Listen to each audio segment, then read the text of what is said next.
What's up, guys? I know it's been a while since y'all seen my not so beautiful face, but here we are. It is currently January 19th, 2022. And I'm not exactly sure what I'm going to title this video. It'll probably be something like ranting about the Duke basketball for however long the video is. Because that's pretty much exactly what I'm going to do. Yeah, I'm a Duke fan, for those of y'all that don't know. Love me some Duke basketball, love college hoops, man. Love college hoops more than I love the NBA, actually. I like college basketball better than the NBA. But y'all don't need my life story or care really which basketball I prefer. So anyway, last night Duke played against Florida State, and a really good game. It was back and forth. Duke first half pretty much dominated, or not dominated, but, it was back and forth. But then Duke kind of, toward the end, it kind of looked like maybe it was going to be one of those games where Duke struggled with the first half, and the second half they came over and took over the game. Duke took a 5-point lead going to the half. Ever since Duke's COVID break, they haven't really been scoring a lot. I mean, their defense has been better, but they haven't really been putting the ball in the basket. Their scoring's really been down. Now, granted, you could also put that to now they're actually playing the ACC and not playing, Elon every game. But I mean, it's still kind of scary when your field goal percentages don't look as good after you don't play basketball for 2 weeks and you don't practice for a week. And that was pretty obvious in the Miami game. Duke just didn't really look like they were comfortable. They came off a win against Georgia Tech, and even that game was like, Duke didn't look good in the game. But then they came to Miami. Miami came into Cameron and, punched Duke in the mouth. And, Duke had a chance to win at the end. Unfortunate, they didn't, Keels missed a wide open three from deep. Trevor Keels did. I mean, it was deep. I mean, I didn't expect the shot to go in when he shot it. But yeah, and then after that, they put a thumping on Wake Forest.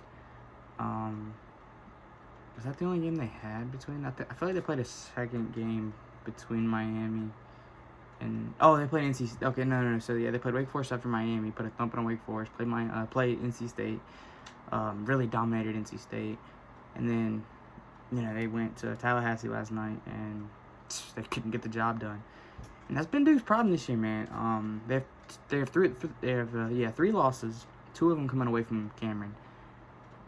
They haven't really left Cameron that much. I think Corey Alexander said on ESPN last night, Duke's played like 3 true road games. They had to go to Las Vegas to play Gonzaga.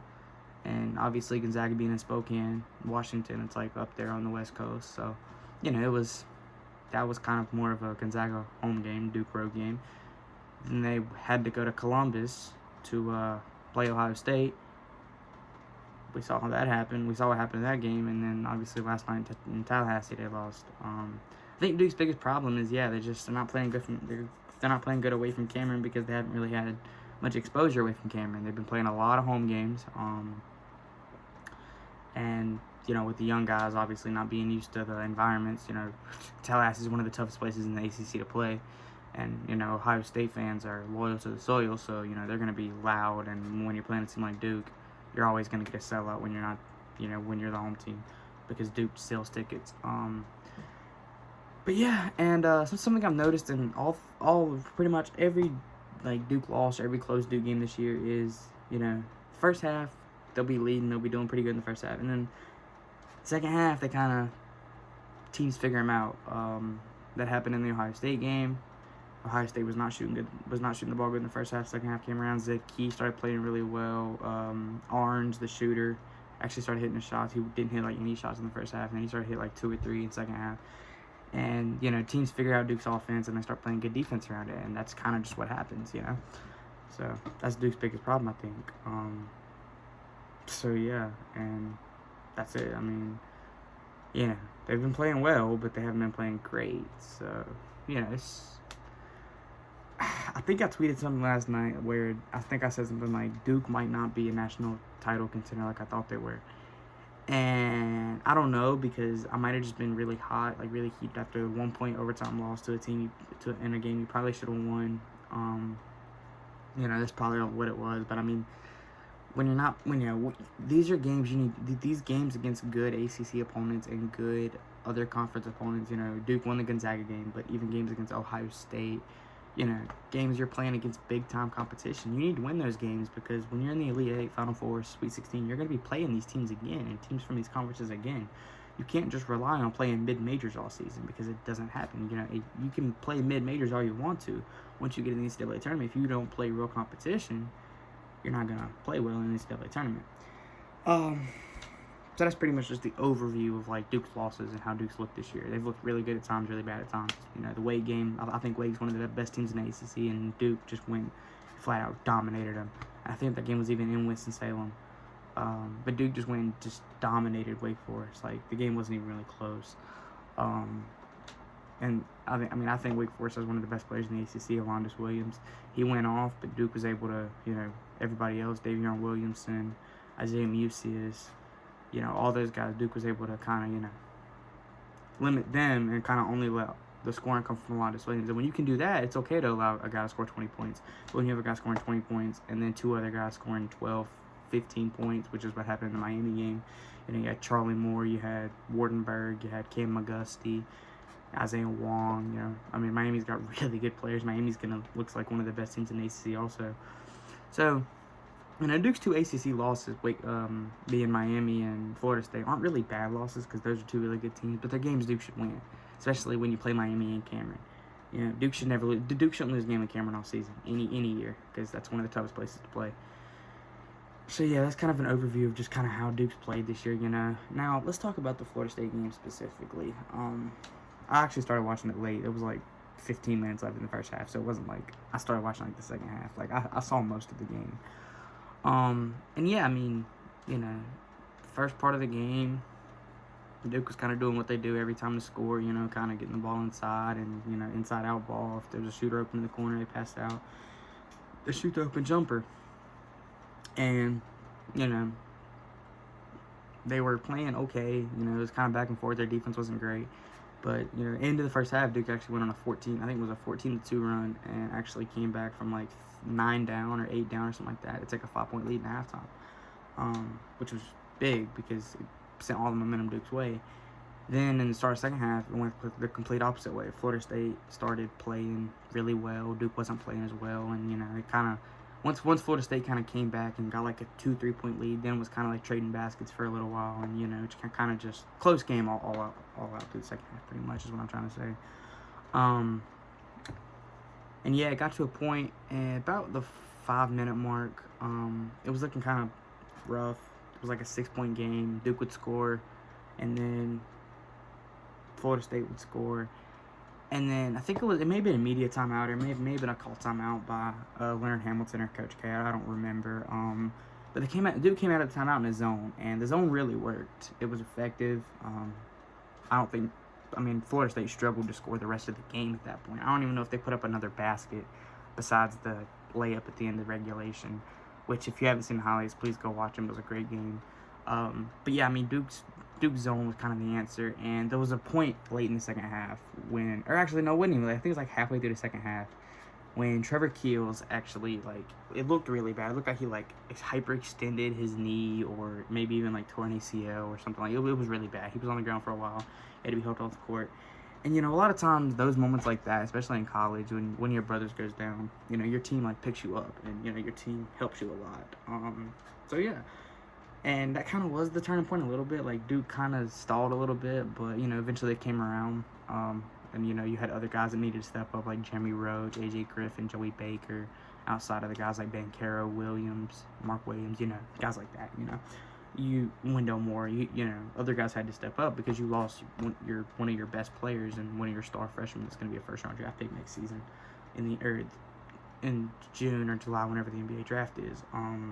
So, yeah, and, you know, after that happened, you know, Duke kind of, I think it may have been after that where Duke maybe kind of went into his zone, but it wasn't really effective until like the 5-minute mark, maybe 4-minute mark of the game. And, yeah, like I said, Florida State just couldn't score. And it was one point in the second half with like around the time Duke started running a zone where Corey Alexander and Dan Shulman was saying Paulo Banchero was 3 for 4 in the first half. And it was like 7 minutes left in the game, however many minutes left. I'm kind of jumbling everything together because I just remember what happened. I don't remember exactly when it happened. I remember some stuff, but they said Paulo Banchero didn't take a single shot in the second half. That changed almost as soon as they said it. Almost as soon as they said it, Banchero went and scored 7 of Duke's next 8 points. And yeah, I mean, I think he got the ball on the block, kind of went to work, got a one-on-one, got exactly what he wanted, got a layup. Very next possession, he comes down. I think he came off a screen, like a down screen, and got left open, and he shot it. And Corey Alexander was breaking down the jump shot. Corey Alexander's a really good ESPN analyst and college basketball dude. I love me some Corey Alexander. Him and Jay Billis and Dan Shulman, love him. Billis wasn't calling this one, but Corey Alexander was, and he's really good. So yeah, and then next possession, he came down. He had a one-on-one in the post, and he purposely missed the shot to go get his own rebound and get a putback dunk. And that was kind of the turning point. That was when Duke started getting momentum, and I think at that point they maybe were down 1 or maybe up 1 or something. It was like a 1-point game, and then they kind of started trading baskets till the end of the game. And in the end of the game, Banchero actually got fouled and went to the line, shoot 2 free throws. It put Duke up by 1 point. Or actually, put him up by 2. Actually, yeah, put Duke up by 2, and Florida State had 1 possession left. Duke was still running the zone, and Leonard Hamilton had a timeout, and he called it. And out of the timeout, Kay decided that he thought Leonard Hamilton drew up a play to kind of go against the zone, so he switched to man. And he switched to man, and Raekwon Evans took the ball and got him a bucket at the it was a great layup over Banchero and Williams, and it was a great shot, and it tied the game. And some people were saying had he stayed in the zone, and the shot may not have happened, but that's neither here nor there really. The game went to overtime. You're still in the game at that point. So overtime, Duke goes back to the zone, and first shot of overtime, I think Florida State was Caleb Mills. He had a 3, like wide open. Nobody really contested the shot because in a zone, you're a lot of times going to get open 3-pointers. It just depends on how effective your zone is. And this is what kind of bothered me. Very next possession, Duke goes down the court, a 3-point game. You still got like 4.5 minutes left in overtime. And Paulo Banchero gets the ball on the wing, and he's got like a one-on-one. He's like dribbling, sizing up, and he takes a step back, contested 3-pointer to try to tie the game. And like I said, at this point, there's still 4 minutes left. You don't need a 3 to tie the game. And the shot he took was really bad. It was a really bad shot. It was heavily contested. His feet were it wasn't good basketball. And at that point, I think I tweeted, Banchero plays hero ball too much or something like that. Really wish he'd make the right decision. And I mean, my tweets don't get looked at by like anybody, but a lot of people would probably say something like, well, Banchero's your best player. You need to put the ball in his hands. And while I agree, I mean, the best shot there is the best shot. If it's better to get the ball inside, try to get the ball inside. Don't try to force up the 3. And it looked like Banchero kind of forced it. And he did that a couple of times. There was a couple of times there was one time in regulation when he was actually, and it was the same situation. He was on the wing, and he had a one-on-one, and he was like posting up or dribbling or something.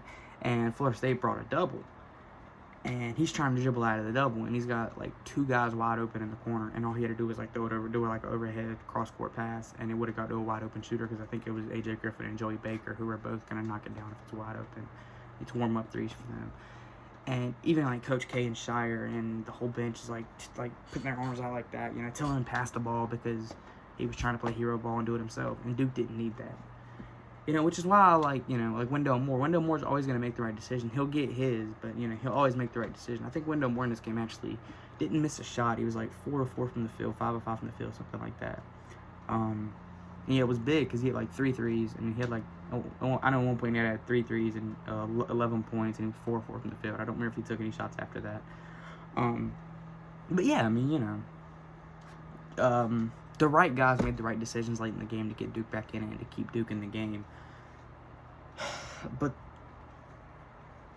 late, and another issue Duke was having the whole game up until they started running the zone and then in overtime, which was weird to me. Florida State has 3 guys over 7 feet tall that get minutes for them. Mark Williams is 7 feet tall for Duke, and he gets a lot of block shots, and he plays really good defense. He doesn't play against many other 7-footers that often because, again, Duke is playing a bunch of mid-majors before conference play. I mean, he played against Chet Holmgren, and, he got a couple blocks on Holmgren, and, he played good. But the rim was wide open for a while. Like, Caleb Mills, Raekwon Evans, whoever it was, who the guard was just throwing it up to the rim, and you had 2 7-footers down there just catching it and dunking or catching it, laying it up, or, And, it was really effective for them, and it really, it basically, you had 2 7-footers on the floor against one, and the two were greater than one. Is basically what it came down to, and it was working. And it was weird because when Duke went to the zone, Leonard Hamilton actually pulled those 2 7-footers. He still had a 7-foot guy in the game, but he was a perimeter player, and he didn't have him playing in the middle. He had actually Malik Osborne, who's 6'9", playing in the middle, which is, I think, part of the reason the zone was so effective is because Mark Williams had like 3 inches on Malik Osborne. So yeah, I mean, that was weird. I thought Leonard Hamilton would have stuck with his big lineup, Leonard Hamilton would have stuck with his big lineup because it's what was working, but he didn't. So it was weird. But anyway, so back to overtime. It was kind of like, overtime was kind of one of those things where, they're trading baskets back and forth. It's kind of like a 1-point game. Florida State would score, Duke would go to the other end and score. Florida State would hit a 3, Duke would hit a 3, kind of like, that. So it's a 1-point game, Duke's up, they're still in zone, and I think the shot clock's off. There's like a 5-second difference or something like that. And Leonard Hamilton calls a timeout. And they come out, and this time K's not in man, he stays in zone. And I think it was Raekwon Evans was driving, and Jeremy Roach was he was like in the zone, but he was like guarding the ball like at that point. And Raekwon Evans got past him, and Jeremy Roach tried to slide his feet and take a charge, and ended up being a blocking foul. Florida State was in the double bonus. Raekwon Evans goes up there and knocks down both free throws. Florida State's up by a point. So Duke's got one shot, and Corey Alexander actually said, you can see Coach K, he wants them to get this ball to Banchero. He wants Banchero to get it, take it full court. Well, I mean, I guess Leonard Hamilton saw that or something. The ball, Wendell Moore inbounds the ball, gets it right back. Wendell Moore's dribbling it. He tries to call the play. There's like 10 seconds left. He has to get it up. Wendell Moore comes up, and he takes like a mid-range. I want to say it was like a mid-range, like contested, kind of open jumper. I thought he was going to make it when he first shot it. He didn't. He had a chance to get offensive rebound. There was kind of a lot of full Florida State bodies in there. The ball was like rolling around. The ball starts rolling toward half court. Wendell Moore kind of nonchalantly runs after it, and time runs out. And I saw a lot of people saying, why is Wendell Moore jogging toward the ball? Which, I mean, yeah, 2 seconds left. You got to try and get that shot up. But at the end of the day, he wasn't going to get the shot up. The game was over at that point. And it's just so annoying because, like, Duke is a good team. They've got the consensus. They have a consensus top, probably 3 pick in the draft. And Paulie Banchero. He's a lot of people's number 1. He's my number 1. He's better than Chet Holmgren. I mean, I believe that because of the game that Duke played against Gonzaga. And I just think Chet Holmgren's too skinny to play the 5 position on defense. Jabari Smith's really good too. But, which is why it bothers me so much when he tries to play hero ball. Because, like, yes, you obviously want the ball in your best player's hands in situations like that. But when he forces up a bad shot, it doesn't matter if he gets his or not. He's going to be a top 5 pick in the draft. So it doesn't really matter if he gets his. If he scores 2 points or if he scores 42 points, he's still going to be, he's going to still getting his name announced early in the draft. So that's just kind of the thing that bothers me. Corey Alexander actually at one point said Duke may have 5 first-round draft picks this year, and he mentioned Banchero, Keels, A.J. Griffin, Mark Williams, and Wendell Moore. Which I don't know. I think Mark Williams might stay. I think A.J. Griffin might stay. But A.J. Griffin's been playing really well since he entered the starting lineup. So that may, affect his decision. The other 3 probably will leave. Banchero, Keels, Moore. And, that's their decision. I mean, Banchero's leaving. Keels is probably most definitely leaving, especially if his injury's serious. He doesn't want to rest that injury and then, risk losing the money in the NBA draft. So, and then Wendell Moore is one of the best players in the ACC, so he'll probably leave too. He was a 5-star recruit coming out of high school at Cox Mill in Concord, North Carolina, represent. But anyway, so I mean, it's weird because like Duke will play really good for a week or 2 week stretch, and then they'll struggle.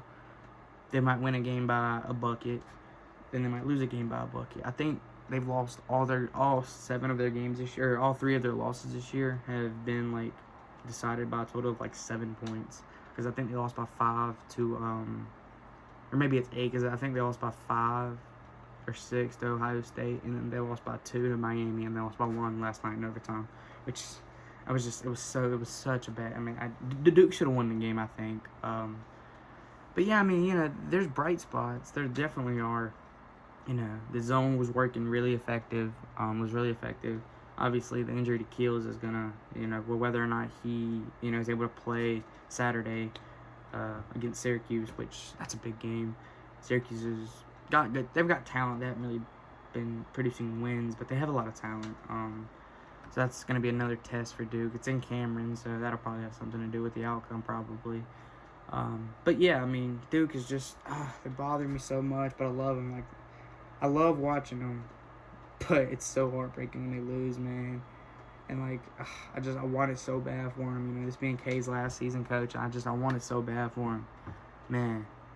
I want it so bad for him. And I think they got the team to do it. This is one of their best teams in a while. They're really deep, even if Keels is out for a while. You got guys like Baker, Roach, Theo John. Even if they want to go to guys that don't really get minutes, Bates Jones he's a grad transfer from Davidson. Was one of Davidson's best players last year. And then they've got sophomores, juniors on the bench don't even play. Like, I mean, am I worried about Duke right now? No, but if they don't get it together, they may only make it to like the second weekend, and they may get knocked out early in the second weekend. And I personally want them to be playing on that Monday night. And for those of y'all that don't know, the only Monday night game in the NCAA tournament is the national championship. So yeah, and college basketball. I mean, NCAA. It's been weird this year. There aren't really good teams. I think Auburn's really good. I think Purdue's really good. And I think Baylor's really good. And other than that, everybody's just kind of okay. I mean, there's some good teams. Gonzaga's good. UCLA's good. But I mean, Duke's good. But there's not really the top. There's not really a lot of top teams. Purdue, like I said, Baylor, like I said, and then Auburn. I think is really good. They got star freshman Jabari Smith. But yeah, I mean, other than those three teams, I mean, I don't really know anybody else that's like up there in that like national title contender like category. At least like of the teams ranked in the top 25 and like right outside in the big schools, like the Villanovas. Villanova's not that good this year. UCLA's lost games they shouldn't have lost. Gonzaga lost 2 games, one of them to Duke, one of them to Alabama. So like they haven't lost. Their 2 losses were both to ranked teams, but that's Gonzaga's story every year. They don't play in a good conference. They beat nobody schools and then they lose big games. So I mean, college basketball's weird. It's fun though. I love it. And Duke bothers me a lot, but I'm still gonna watch every game I can. Saturday we got Syracuse. I mean, I haven't looked. I don't know if the Trevor Keels injury report is out. But he was running around, like in the locker room area, and he came back out with a warm up on, and he was walking under his own power. He wasn't in the boot, so that's a good sign. But yeah, I mean, Duke, man, it's tough to watch sometimes. Because like I said, man, they get so close. They lose games by like a bucket or 2 buckets or something wild like that, man. And it just, But yeah, that's about all I gotta say. I needed to talk about that, man. I need to get that off my chest.